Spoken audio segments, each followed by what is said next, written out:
Prism pub యాజమాన్యం, prism pub సిబ్బంది నా పట్ల దురుసుగా ప్రవర్తించారు అంటూ ప్రముఖ నటి కల్పిక చెప్తూ ఉంటే, ఇటు ప్రిజం పబ్ యాజమాన్యం అలాగే సిబ్బంది మాత్రం ఆ ఘటనలో కల్పిక గారిదే తప్పుంది, ఆవిడ సబ్స్క్రైబర్స్ కోసం అలాగే చీప్ పబ్లిసిటీ కోసం కొన్ని ట్రిక్స్ ప్లే చేసింది అంటూ వారు చెప్పేటువంటి ప్రయత్నం చేస్తూ ఉన్నారు.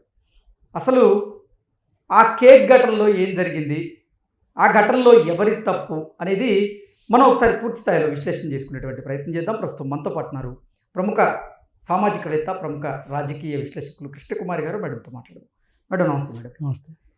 ప్రముఖ నటి కల్పిక ఇష్యూ ఇప్పుడు తీవ్ర దుమారం అయితే రేపుతూ ఉంది. ఆవిడ పుట్టినరోజు సందర్భంగా ప్రిజం పబ్కి వెళ్ళారు కుటుంబ సభ్యులతో కలిపి. ఆవిడ ఒక కేక్ని ఆర్డర్ చేశారు. ఆ కేక్ విషయంలో ఆ పబ్ యాజమాన్యానికి ఈవిడికి గొడవ జరిగింది. పబ్ యాజమాన్యం మీద ఈవిడ కొన్ని ఆరోపణలు చేస్తున్నారు, ఈవిడ మీద పబ్ యాజమాన్యం ఆరోపణలు చేస్తుంది. ఇంతకీ ఎవరిది తప్పు ఎవరిది ఒప్పు అంటే ఏం చెప్తారు? అసలు ఈ ఘటనలో ఏం జరిగింది? ఎవరిది ఒప్పు ఎవరిది తప్పు అని మనం మాట్లాడుకోవాలంటే, మేడం ఆవిడ గెస్ట్, ఆవిడ ఒక వినియోగదారుడు. వినియోగదారులకి రైట్స్ ఎక్కువ ఉంటాయి.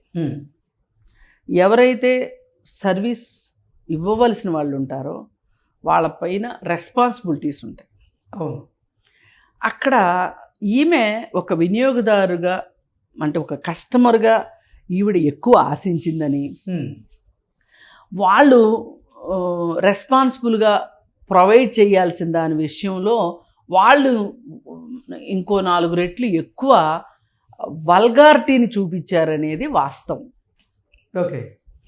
వాళ్ళు చాలా అంటే కల్పిక పట్ల ప్రిజం పబ్ యాజమాన్యం దురుసుగా ప్రవర్తించింది దాంట్లో ఎటువంటి అభ్యంతరం లేదు. ఓకే. 100% ఓకే. చాలా దురుసుగా ప్రవర్తించారు. ఇప్పుడు పబ్బుల్లో జరుగుతుంది ఏంటి అంటే, వీళ్ళు తాగి ఉంటారు కాబట్టి, వీళ్ళు విచక్షణ కోల్పోయి ఉంటారు కాబట్టి, వీళ్ళు మామూలుగా మనుషులకు చెప్తే వినరు కాబట్టి, మనుషులు చెప్తే వినరు కాబట్టి బౌన్సర్లు పెట్టే ఇది పబ్బుల్లో జరుగుతుంది. ఇది ఒక టైము వ్యవహారం ఏమీ లేకుండా రాత్రుళ్ళు వాళ్ళకి 11 గంటలు 12 గంటలు టైం ఇస్తే 2 దాకా 3 దాకా పబ్బులు నడుపుతున్న పబ్బుల యాజమాన్యాలు, వీళ్ళని చూసి చూడనట్లు పోతున్న పోలీసులు, అసలు ఇన్ని పబ్బులకి పర్మిషన్ ఇచ్చిన గవర్నమెంటు, ఈ పబ్బుల్లో వాటాదారులుగా ఉన్న రాజకీయ నాయకులు, వీళ్ళందరూ చేసిన తప్పు కంటే కల్పిక చేసింది తప్పు అని నేను అనుకోను. ఓకే. అసలు ఎంతమంది దోషులు ఇక్కడ ఉండగా ఇక్కడ జనరల్గా జడ్జిమెంటల్ ఏంటి పాస్ చేస్తారు అని అంటే, అసలు ఆడపిల్ల పబ్కి ఎందుకు వెళ్ళింది, వెళ్తే వెళ్ళింది, ఏదో ఒళ్ళు దగ్గర పెట్టుకుని తాగి ఇంటికి రాక ఈ పిచ్చల్లరేంటి, ఈ పబ్లిసిటీ గోవాలేంటి. ఇప్పుడు వాళ్ళు చేసిన తప్పు ఎక్కడ బయటపడుతుందో అని పబ్బు యాజమాన్యం ఈవిడ పబ్లిసిటీ కోసం స్టంట్ చేసింది.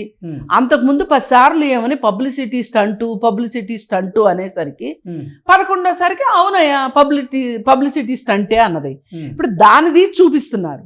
ఇప్పుడు ఆవిడ దగ్గర ఇంకో వీడియో ఉంది, వీళ్ళు మాట్లాడిన దురుసు ప్రవర్తనకు సంబంధించిన వీడియో ఆవిడ దగ్గర ఉంది.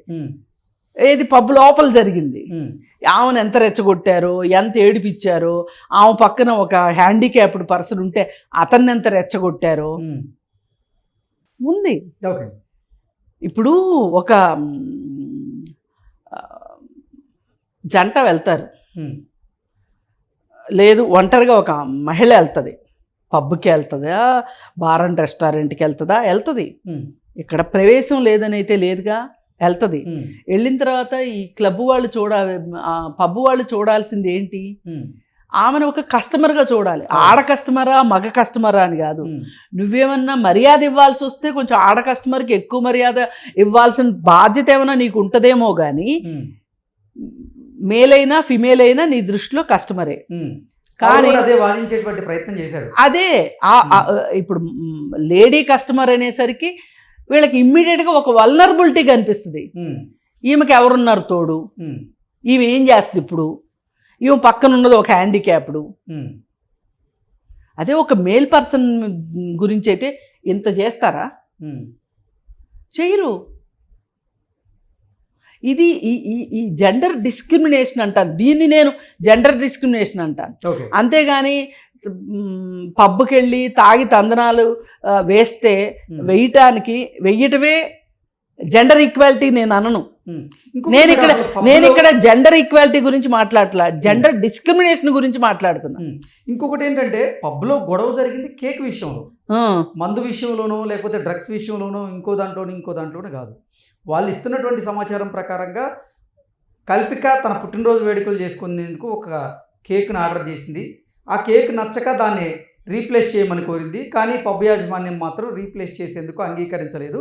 అక్కడ వారిద్దరి మధ్య వాగ్వివాదం జరిగింది అనేది సమాచారం. అవును, అసలు ఇప్పుడు ఈ పబ్బులు నిర్వహిస్తున్న వాళ్ళు కూడా, వాళ్ళకు కూడా కత్తి మీద సాములానే ఉంది. అసలు జూబ్లీ హిల్స్ ఏరియాలో పబ్బులన్నీ కుప్పబోసినట్టు అక్కడే ఉన్నాయి.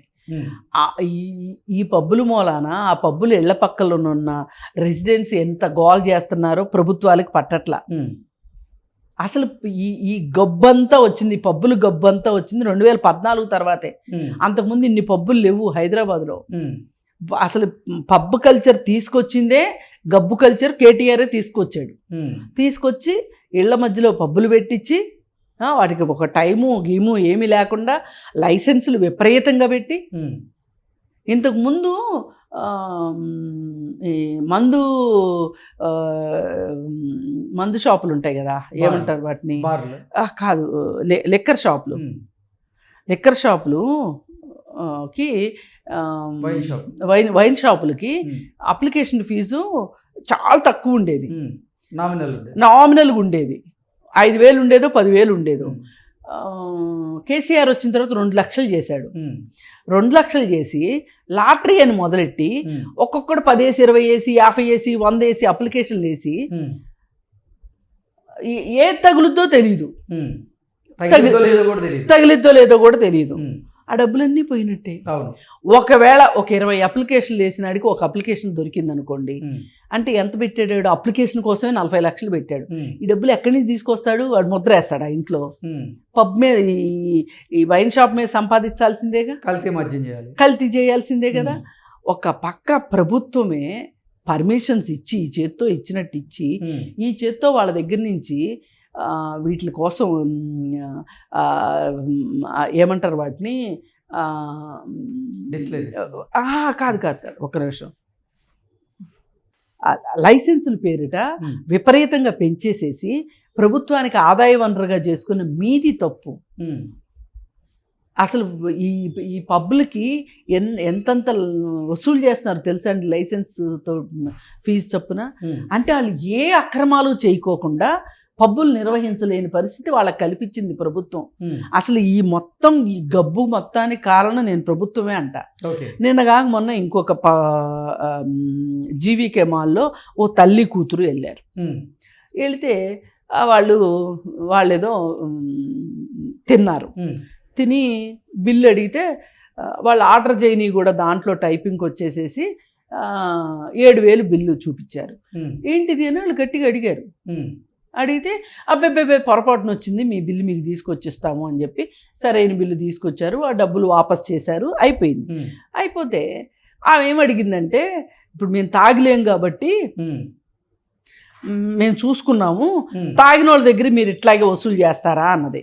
దాని దగ్గర తగాదా వచ్చి 30 నిమిషాలు వాళ్ళని లైట్లు ఆర్పేసేసి వాళ్ళని వేధించారు.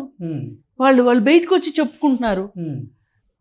ఇప్పుడు కల్పిక విషయం కూడా అంతే. ఇప్పుడు ఈమె నాకు ఇక్కడ ఇబ్బంది జరిగింది అని పోలీస్ స్టేషన్లో వాళ్ళకి కంప్లైంట్ చేస్తే వాళ్ళు పట్టించుకోరే.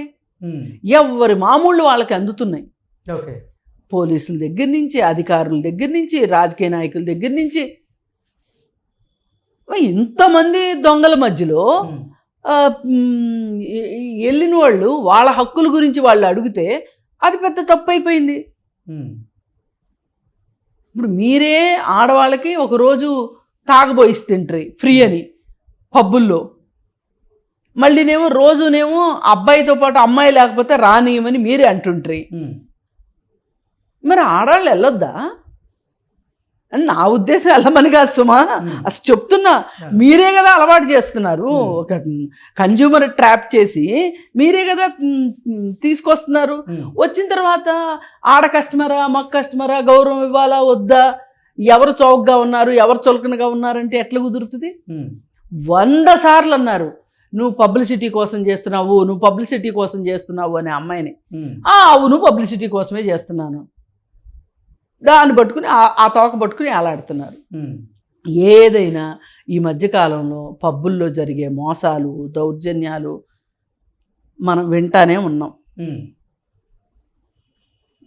బిల్లులు ఎక్కువ వస్తున్నాయి, అక్కడ దాకా వెళ్ళాక మింగలేక కక్కలేక కట్టి వస్తున్నారు. ఎవడో ఒకడు అడుగుతాడు, అడిగిన వాడికి ఆడు బలవంతుడైతేనేమో ఆడిని పక్కకు తీసుకెళ్ళి సర్దుబాటు చేసుకుంటున్నారు, బలహీనుడు అయితే బౌన్సర్తో కొట్టిస్తున్నారు. ఇప్పుడు ఈ బౌన్సర్తో కొట్టించి తన్నులు తిన్న తర్వాత ఈడు మళ్ళీ పోలీస్ స్టేషన్కి వెళ్ళి పోలీస్ స్టేషన్లో పలుకుబడో డబ్బో ఉపయోగించిందే పనులు జరగవు అనే సంగతి అందరికీ తెలిసిన విషయమే. ఈ గోలంతా ఎందుకని జరిగింది ఇప్పుడు జాలే, వీడికి కూడా తాగింది దిగిద్ది కాబట్టి తత్వం బోధపడి మూసుకుని ఇళ్ళకి వస్తున్నారు. ఇది పబ్బులు బాగోతాం. ఏమైనా ఈ ప్రభుత్వం చేయదలుచుకుంటే అసలు పబ్బులు తీసేయండి, ఈ గబ్బు మొత్తం పోద్ది. అప్పుడు ఈ కల్పికలు పబ్బులకు వెళ్ళడము మానేస్తారు, ఇంకొక పకీరైలో వెళ్ళడం మానేస్తారు, ఆగిపోతుంది. Okay, thank you so much. Thank you.